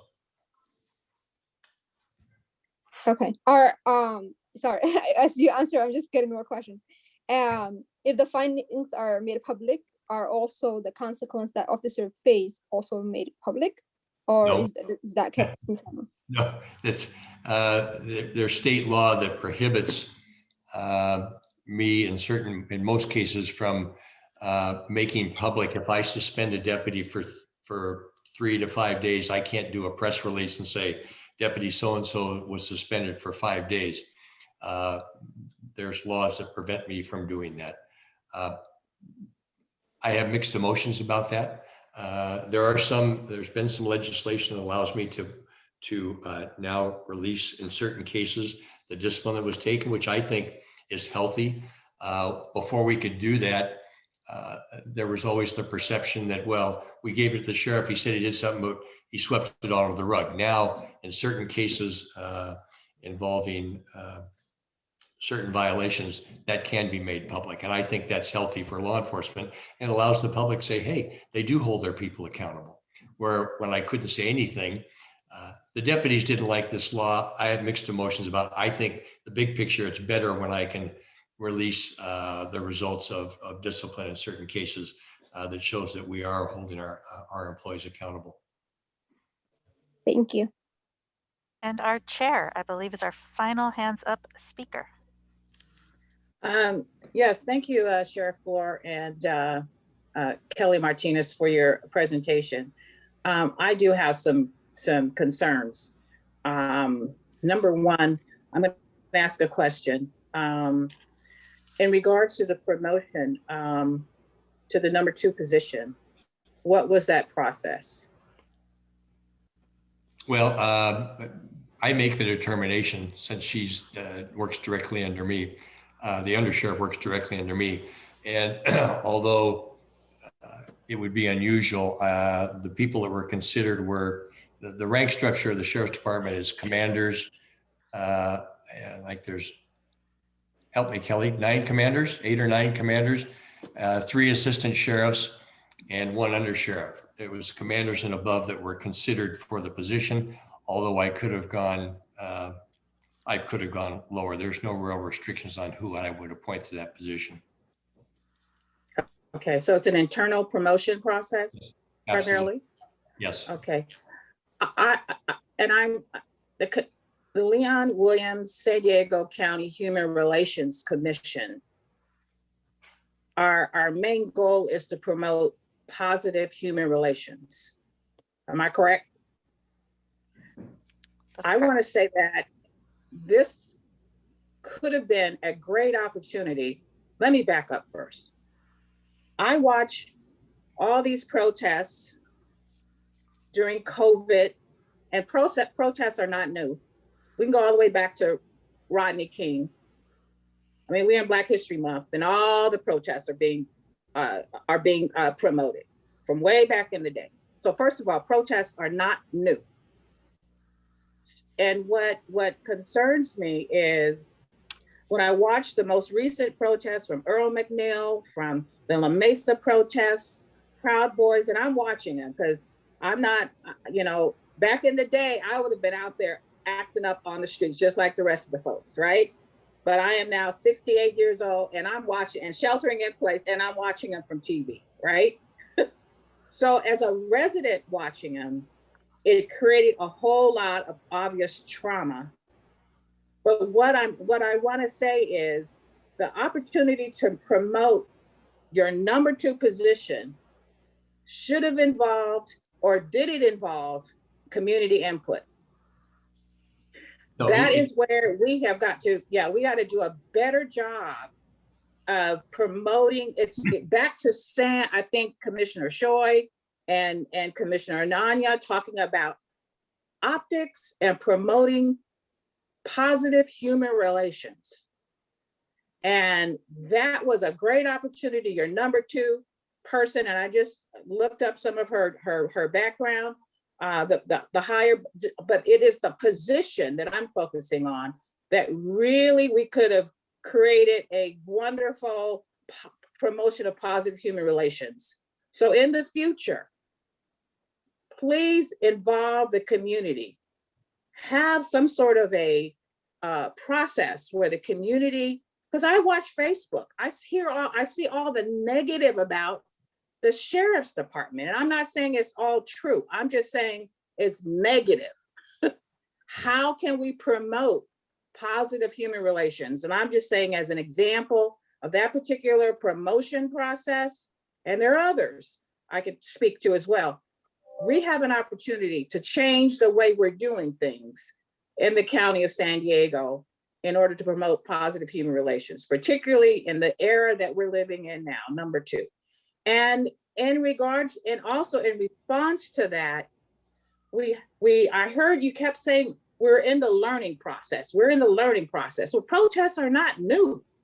So I think what needs to happen is community needs to be a part of the training process. It shouldn't be just limited to deputy sheriffs. It should be community engagement in the whole training in terms of the whole protest process. And I keep saying, asking the question, what's a good protest and what's a bad protest? Maybe there are no good or bad protests, but it's based on the outcome. But at least training that involves community input in terms of promoting human relations. Because there's just too much negative about the sheriff's department. And we gotta fix some of that. We gotta correct some of that. And I believe we can correct it by not only just optics, but also taking action. And action should be much more involved, the community more involved in the process, in the hiring process, in the promotion process, and the training process. Those are my comments. Thank you. Thank you. Thank you, Madam Chair. That concludes all hands raised, and we can move to the next agenda item when you're ready. Okay, let's do that. The next agenda item is the update on the vacancies. Let me pull up that. Here we go.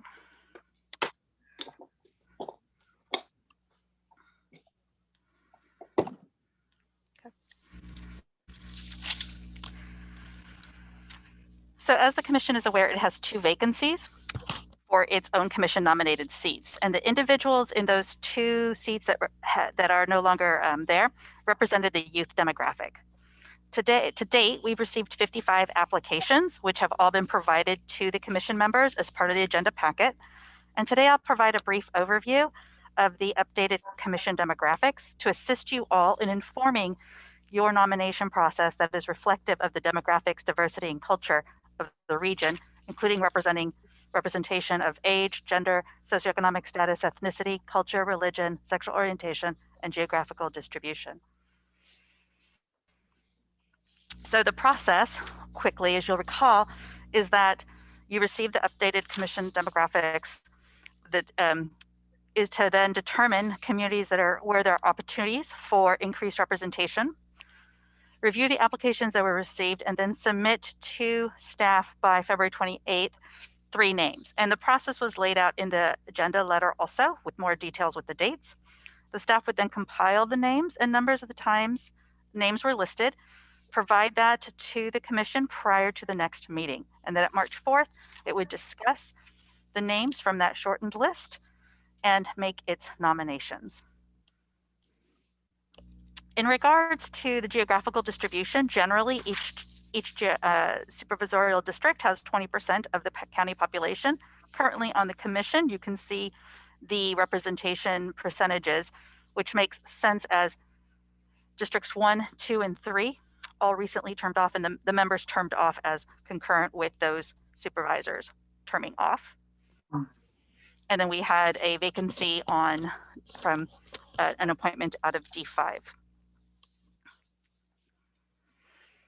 In addition, when you look at our age distribution, you can see in comparison to what the county's general age population is versus in comparison to the current commission, you can see our youth demographic is much lower than about a third, a little bit less than a third of the countywide age demographic for that 15 to 24 age range, as well as the 25 to 44 is also about a little under half of what the countywide demographic is on that age, whereas the 65 plus has more representation on the commission compared to the countywide.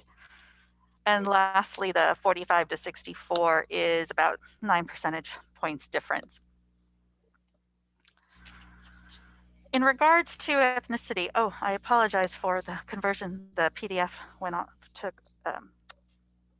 demographics went a little bit, the word ethnicity got wrapped around somehow. And when we looked at ethnicity, and we're looking using, and this data is from the Health and Human Services, Public Health Services Community Health Statistics Unit, which recently updated its information as of November 2019. We look at the distribution. One thing I will note, when you, we captured our population that is representative of Arab and Middle Eastern, and in the public health service, the community health statistics unit, that is captured under the other column. Otherwise, you can see what we have, if you do a comparison by comparison, where we are on indigenous populations representation, Asian Pacific Islander, Arab, Middle Eastern, Black, Hispanic, Latino, other, white, and information that wasn't provided. We also looked at religion. As you'll recall, that was one of the other demographic pieces, and what these were reported by commission members. You can see the comparisons here, and also I wanted to show you all the information related to the commission on the other subgroup, the religion other subset. We had under county side, I have two sets because the data set from the Association of Religion Data Archives put the Jewish population as part of the other population, and the Pew Forum, through their research body, used a sampling and actually has a Jewish identification as out of the other subset. So we wanted to provide both of that information for you all. In regards to gender identity, we use, once again, the same Public Health Services Community Health Statistics Unit information from November of 2019. And these were as self-reported. We had from the commission, 32% of the commission. And when I say 32%, that's based on our 19 current commission members. We received responses from 16. 32% did not provide the information specifically. And otherwise you see the rest of the breakdown. In addition, from sexual orientation, we looked at the Williams Institute information out of UCLA in regards to sexual orientation identification, and you can see the comparison of between for the state information, because it was statewide, and commissioners. Once again, about 42%, we have 42% of not providing that information. So we provide this information so that as you look to nominate your main members of the community, making it reflective of the county and the demographics, diversity, and culture, and including and striving for comprehensive representation in the age, gender, ethnic background, culture, religion, orientation, and geographical distribution. In addition to those factors is also the commissions to consider the applicant's knowledge and awareness of the problems and causes of intergroup tension and conflict, and demonstrated commitment to fostering better human relations. So today we're asking you to spend a bit of time, and of course, I know we're coming up on the noon hour and we have 2 more agenda items. Opportunities for increased representation, opportunities for representation on the commission, in light of its 2 nominations coming up. Provide us a short list from all the nominations received by February 28th, which at the end of this month, we would ask you submit 3 names for those nominations, and then you can undertake your nominations on March 4th. I do expect that in March, we will have also some nominations for appointment for the current vacant board offices. I do anticipate those would be coming in the near future also. So with that, I'm happy to listen, to take questions, and if you all want to have a discussion of where you see some opportunities for representation on the commission. Member Curry? Claudia, this is Commissioner Khoury. I look at the 55 names you provided, but we don't have any of the demographic specific to each of those names in order to evaluate and do a good constructive objective recommendation as to age, sexuality, etc., etc. Is there a way to obtain such information soon? That information is not part of the application process. So what I can tell you is last time what members did was they looked at the applications, looked at what associations or organizations such as nonprofits or other types of involvement in the community to see if they had information association with those communities that you all may have identified as opportunities for increased representation. We do not collect that on the application at this time. Okay, can you share with us the affiliations of those individuals with the organizations? Because all what you gave us are just the names. No, we actually submitted the applications with it. And if you look on it, each application lists other organizations they may be affiliated or okay. currently My serving apologies. My apologies. I just it's saw a the names. lot of No, we did provide a list identifying all 55 names and then provided the applications. Okay, my apologies. Thank you. And today, action's not required. It's just an opportunity for a discussion. Member Desert? Nicole Murray Ramirez. Oh, Member Murray Ramirez? Yes. Did Julia Legaspi, a Filipino transgender individual, was her application put in? I have great concerns. Obviously, Gina Roberts is no longer on our commission, and in the community, the LGBTQ community, the high rate of murders and attacks on transgender women, especially of color, is a very high percentage throughout the United States, including California.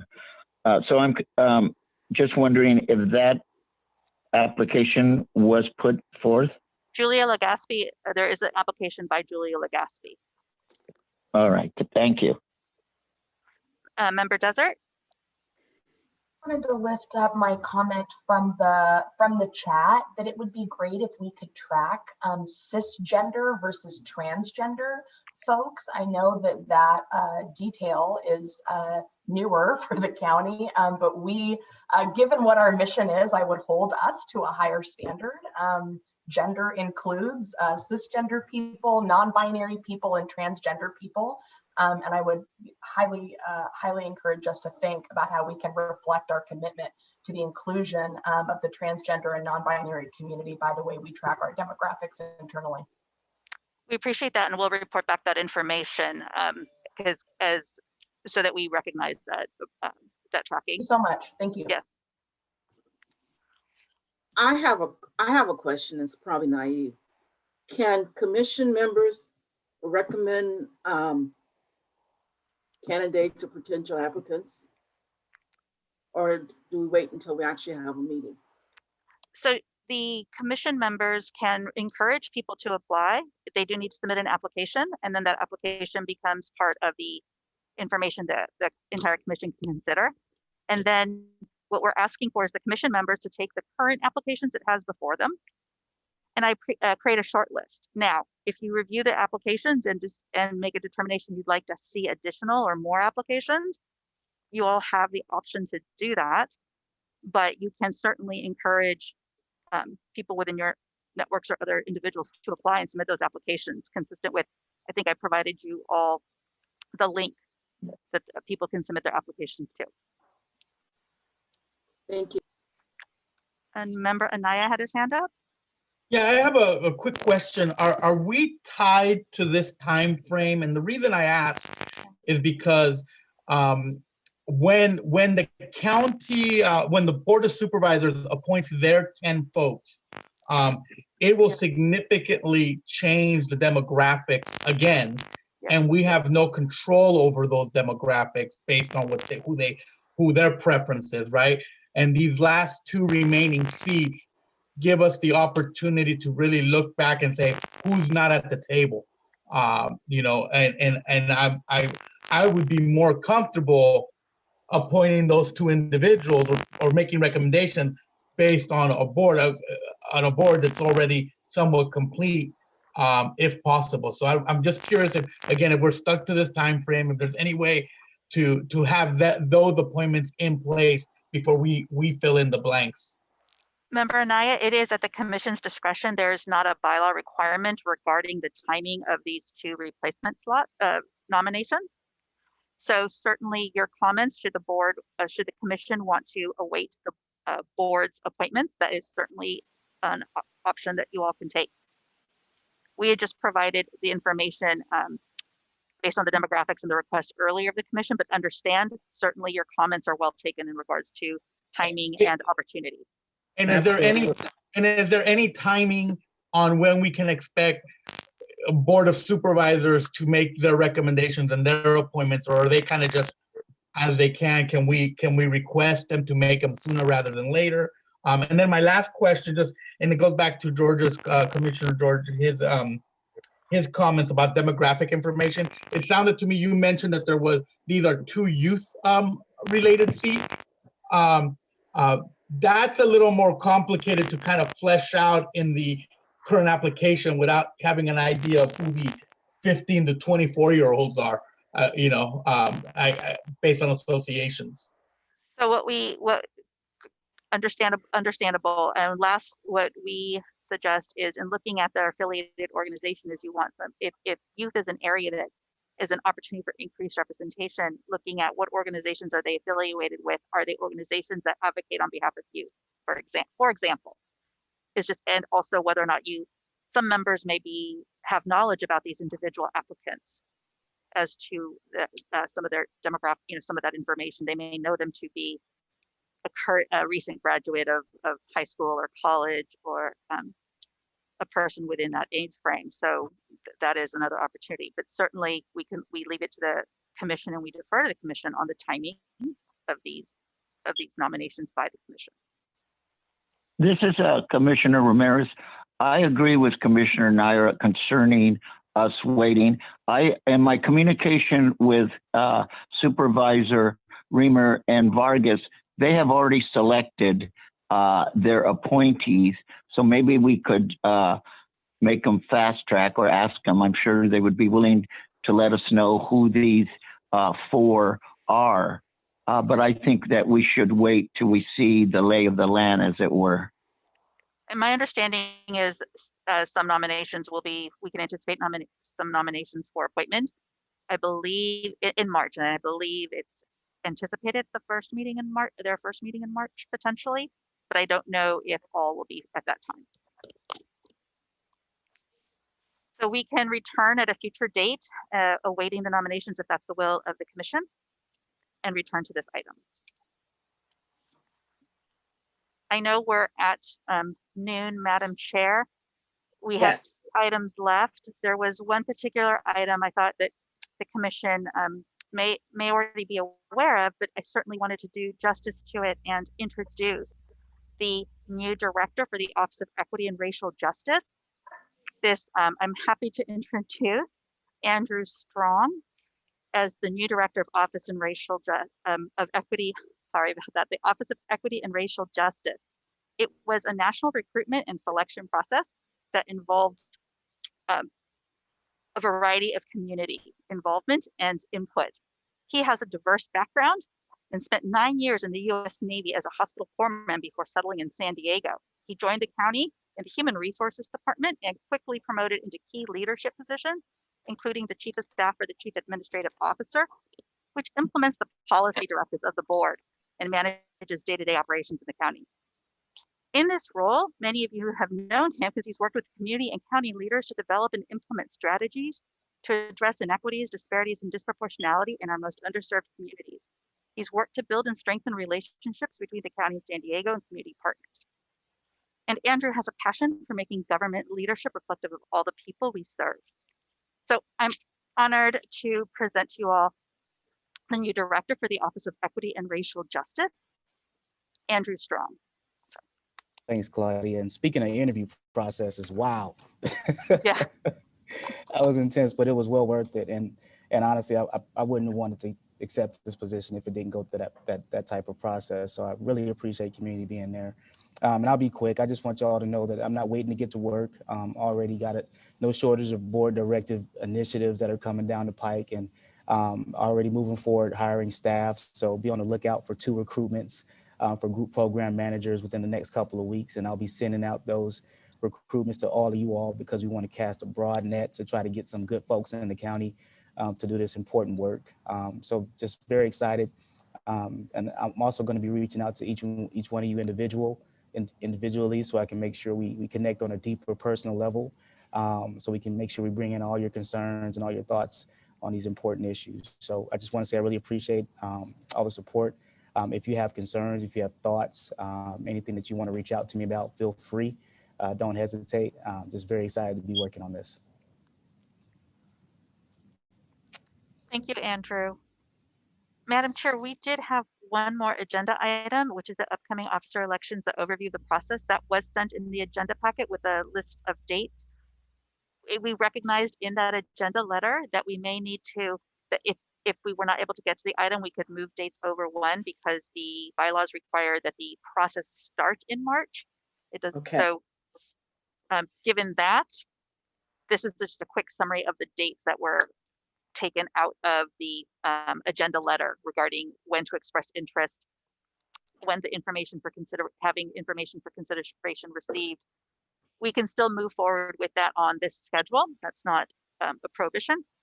I defer to the commission, of course, if it is comfortable with doing so, but I just want to give this overview. It was in the agenda letter packet. There's no action needed. It was just informational item for you all. So otherwise we will keep on track then. Yes, let's stay on track. Okay. And the very last item, and thank you for, I'll be 30 seconds. We did provide in the agenda letters the communications that were responded to the prior public speakers on those non-agenda items related to the November protest incident. And we provided those copies to you all so you can see what was sent to those individuals, and we have received no additional follow-up from them. And Madam Chair, that concludes staff's presentations on the agenda items. Great. This is Nicole Ramirez. Yes, does sir. this mean that the election of officers will be at our next meeting?